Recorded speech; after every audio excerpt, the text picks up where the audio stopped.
Hello everyone, quick confession before I start this talk. Ironically, on my journey with anxiety over the last several months, I've actually had a lot of anxiety trying to get this talk perfect, trying to make the video perfect, and so to practice what I preach, I'm just going to drop that, deliver the talk, and I hope you find something useful in here. So on the 10th of January 2020, I tried to get out of bed, go about my usual morning and go to work. I took a few steps, realised I couldn't go any further, and I collapsed back into bed. Physically there was nothing wrong with me, but the night before I'd endured a sleepless night of uncontrollable terror and anxiety, worrying about my health. So this was the build-up and explosion of months, even years of anxiety and worry that I had simply refused to recognise and deal with. I crawled back into bed and I cried. I spent the best part of 2 days there, feeling too fragile to leave. It was one of the scariest times in my life. I had no idea what to do or how to cope. I couldn't sleep for days. I was hypervigilant, fearing every twinge or ache was the indication of something terribly wrong with me. My world closed down to my very immediate surroundings and everything else faded away. I couldn't get through this on my own, and I needed help. I needed help to discover the lifeline that I could use to find my way out of this mess. Gradually, over weeks that followed, and with some keen insight and support from my wife and very close friends, I realised that in a weird way, I was now being presented with an opportunity, a gift even, as one close friend described it, to strip back the layers of sticking plasters and coping mechanisms that I built up over the years, and to go deep within myself to rework some of my foundational thinking and tackle the roots of fear and anxiety that had grown in my life.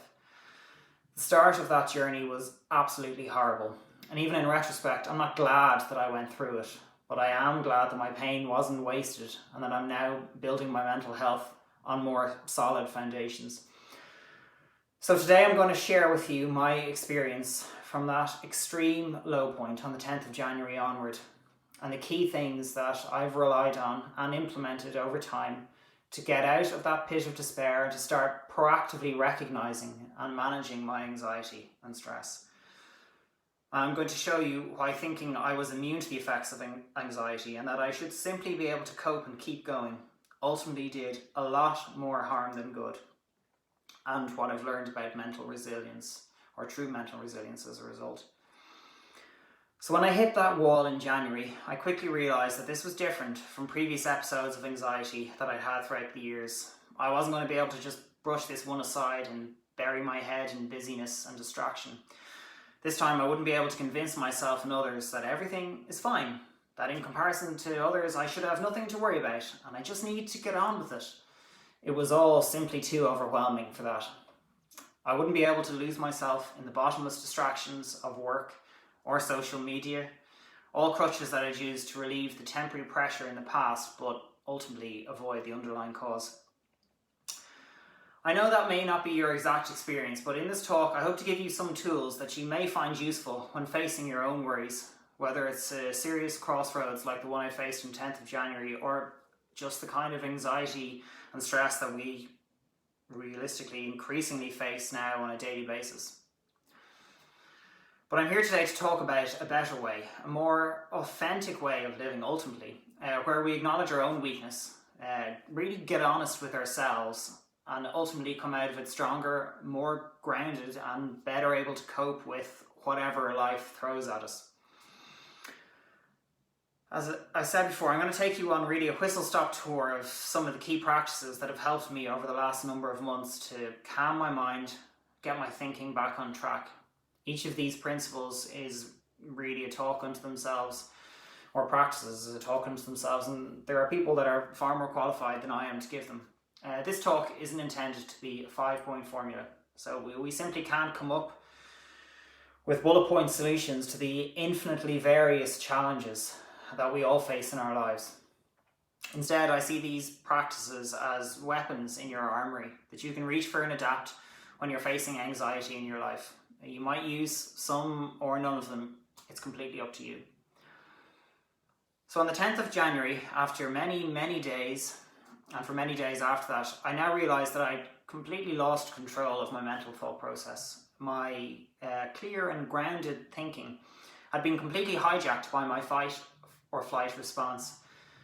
And even that, after the initial first few days when I got my adrenaline somewhat regulated, I still had a real battle on my hands to deal with my very jumbled and racing mind that couldn't really focus on what was happening around me, my immediate surroundings, my life with my wife and my children.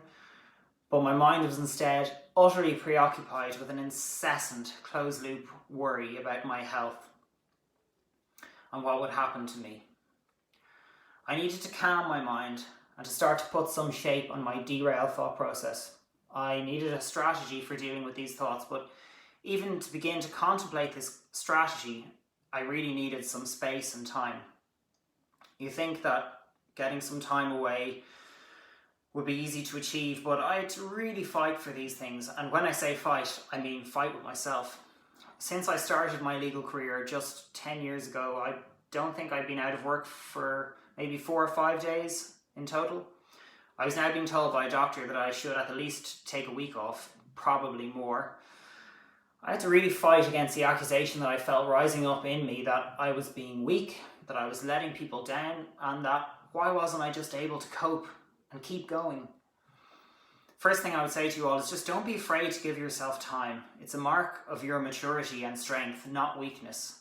I recently actually saw a phrase online that encapsulates what I was living perfectly. So if you don't take time for your wellness, you'll be forced to take time for your illness. This is what was happening to me now.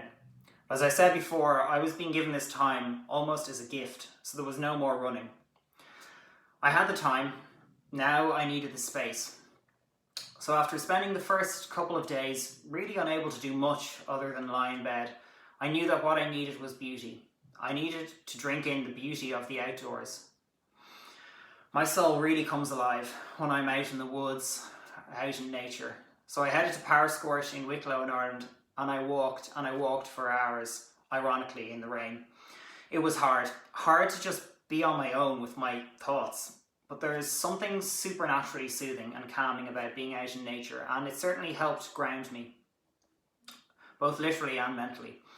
It's so simple, but it's become a priority for me in the months since January.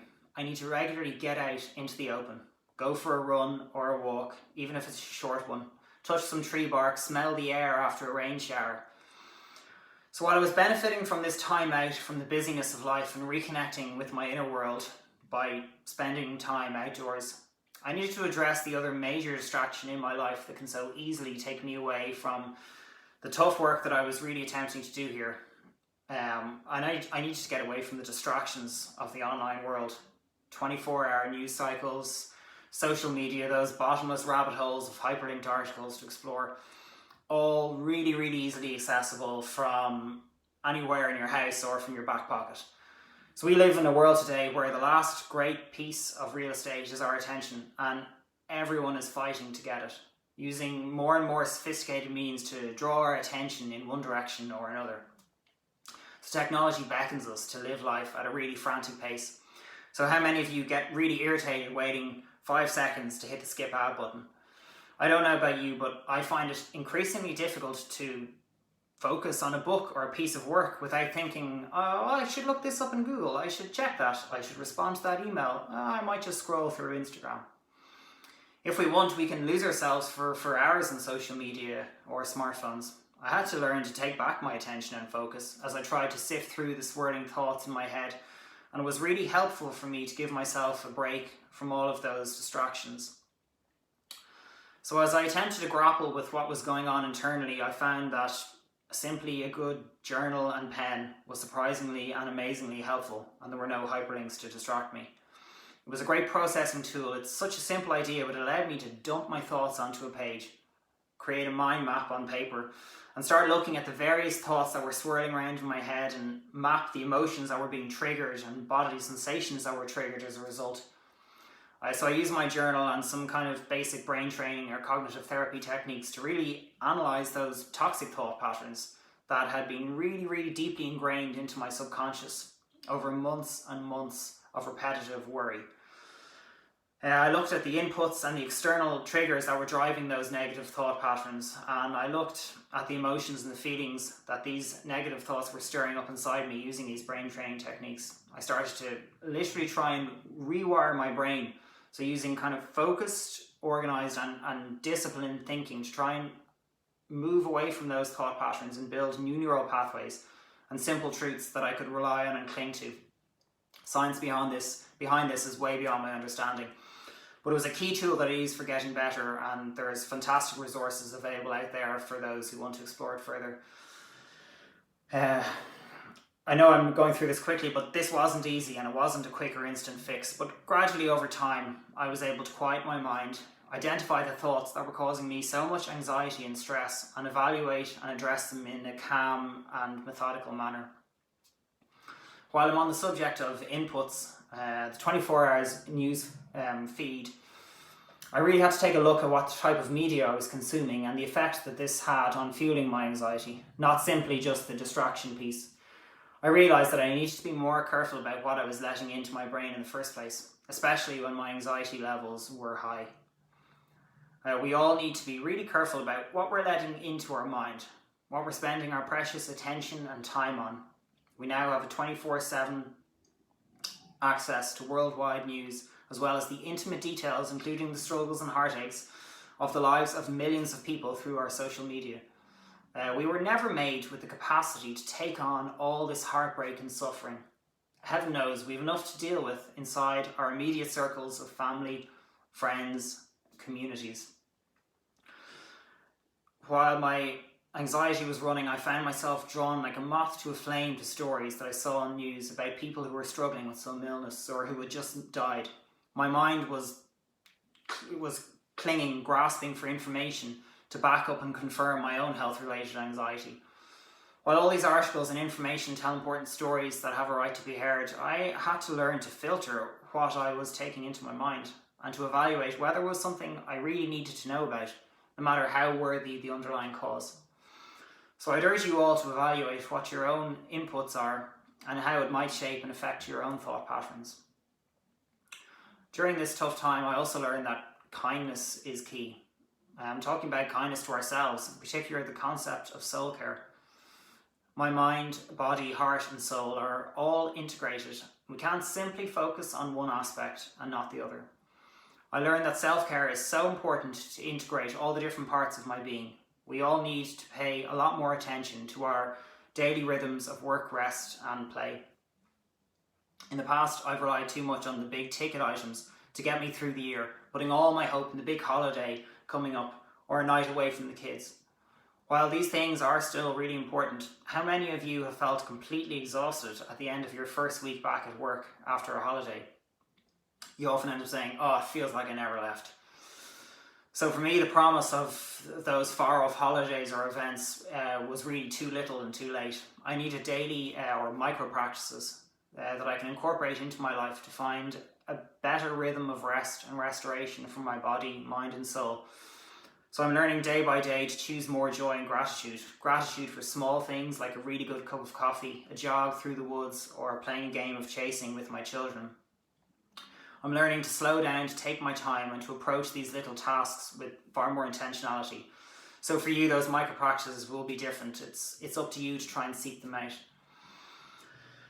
So I'm the kind of person whose stock response to inquiries about my well-being is, "I'm great, I'm fine," even if that's the last thing I'm feeling inside.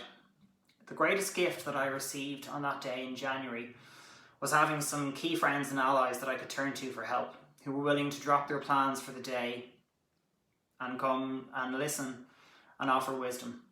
I'm talking about close confidence who know your story, know the crap that you've dealt with, and are able to offer real insight and support. It can be difficult to cultivate this kind of intimacy in a modern world. It sometimes favours the shallow and wide approach that values how many friends or contacts you have rather than the depth of those relationships. So I really urge you all to intentionally seek out these kinds of friendships, especially with people who have a few more miles on the clock and more lived experience than you do. Their insights can be invaluable and can save your life. A couple of weeks ago, my wife described me as being more solid. And that's one of the best ways to describe the place I now find myself in 10 months after that day in January. I'm still seeking out that narrow path of life and trying to learn as I go along. I haven't completely eradicated anxiety from my life, but I'm learning about the solid practices that I can implement on a daily basis, which is key to ensure that I can manage and deal with this stress before it spirals out of control. I'm learning to take my thoughts captive, to be able to step outside of my own mind and analyse whether they're healthy thoughts or not. I'm learning to share more with trusted people who are close to me, learning when to say I need a break or I'm feeling overwhelmed. I'm learning that this isn't a sign of weakness, that I don't need to have all the answers. There's always further restoration and healing for me. I just need to be curious and open to receiving it. So I hope that I can encourage you all to say to yourselves without any shame that it's okay not to be okay. It's okay to need time to deal with stress and anxiety. That there is a lot of help and hope out there. That it's not an easy road, but it is a vital and life-giving one. And that all you need is the courage to take the first step and to say to yourself, I need help. Thank you.